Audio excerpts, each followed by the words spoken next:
भगवान की विश्वकर्मा भगवान की अपने अपने माता पिता की गलत हूँ तो ये आप ही की जिम्मेदारी बनती है कि मुझे सही ट्रैक पे लाएं, क्योंकि मैं भी तो आपका छोटा भाई हूँ, मैं भी तो आपका बेटा हूँ।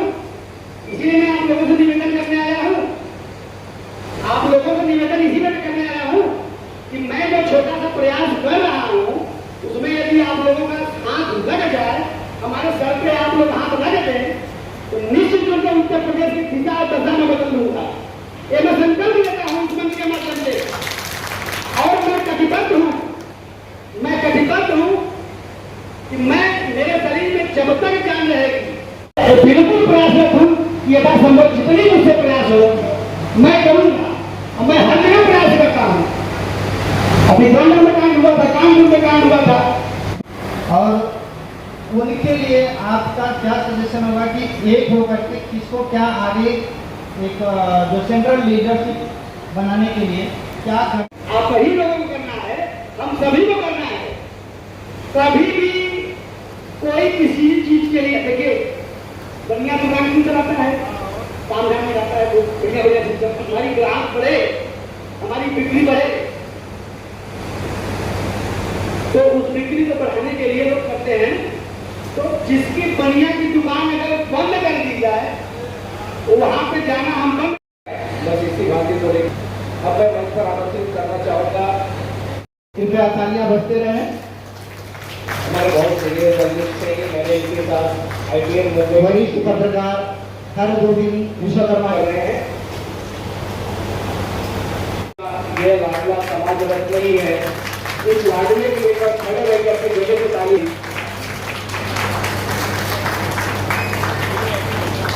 हाँ भाई, वरिष्ठ समाज सेवी है और राजा कृष्णा की मूर्ति भी लाई है।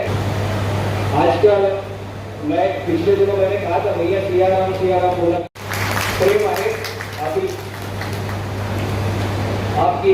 आपका साथ देते रहे। अभी KK भाई ने कहा था हम लोग 18 पार्टियां रजिस्टर्ड है। भाई साहब आप 18 लोगों से गुजारिश है कि अगर कोई विश्वकर्मा खड़ा होगा तो वहाँ से अपने उम्मीदवार को दे देना। मुंबई में पधारे हुए हैं विश्वकर्मा समाज के काफ़ी लोग यहाँ पे इकट्ठे हैं, आपका मान सम्मान किया गया, क्या संदेश देना चाहते हैं?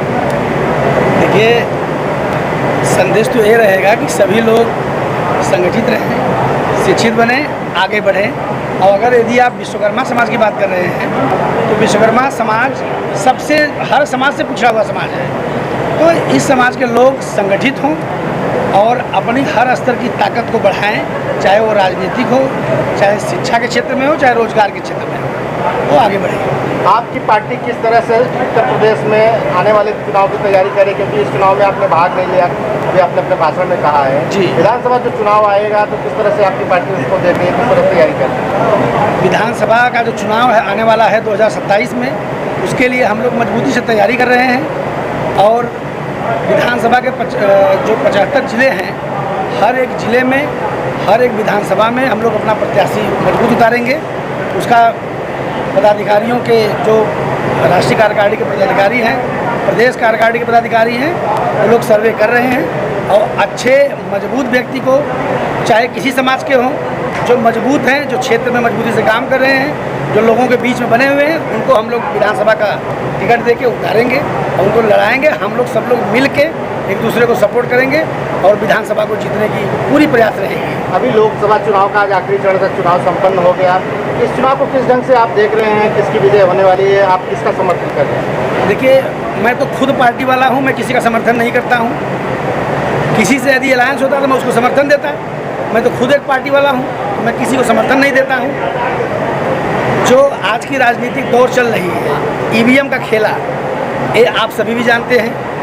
तो जब तक बैलेट से वोट चुनाव नहीं कराया जाएगा, बैलेट पेपर पे चुनाव नहीं कराया जाएगा, मैं स्पेशली आपके इस मीडिया के माध्यम से मैं बता देना चाहता हूँ कि मैं स्पेशली इसीलिए चुनाव नहीं लड़ा कि जब तक ये EVM का खेला है कुछ होने वाला नहीं है।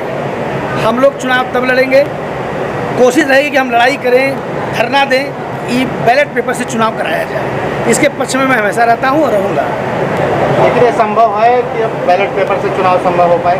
बिल्कुल, हर एक देश में होता है, जिस देश ने बनाया है उस देश ने बंद कर दिया, बैलेट पेपर करा रहा है, तो हमको क्या आपत्ति है?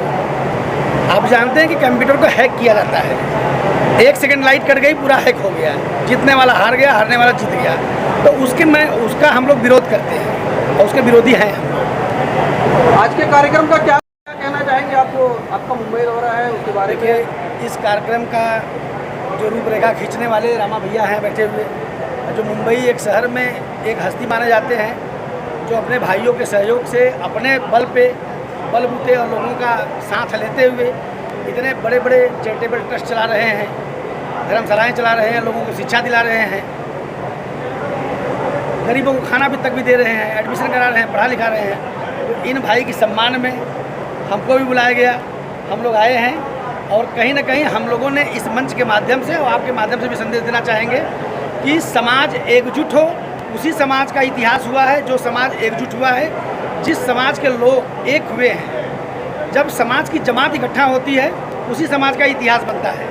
तो आपके माध्यम से कहना चाहेंगे, समाज के लोगों से निवेदन होगा कि समाज के लोग एकजुट हों, अपनी ताकत को बनाएं।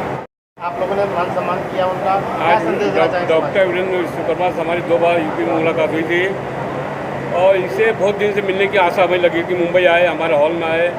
और सबसे बड़ी बात है कि जो हमारे विश्वकर्मा समाज के भाई बिखरे हुए हैं, कभी भी फ़ोन करने में भाई एक इकट्ठा होकर आ जाते हैं। और आज मुंबई शहर में इतने बिजी होने के बाद भी आज कम 100-150 लोग जमा हुए हैं, समाज का मान सम्मान बनाया, हमारे डॉक्टर वीरेंद्र जी का मान सम्मान बनाया। मैं भगवान से ही प्रार्थना करूँ ऐसे सामाजिक एकता बनी रहे और हम एक दूसरे के प्रयास से आगे बढ़ते रहे। धन्यवाद।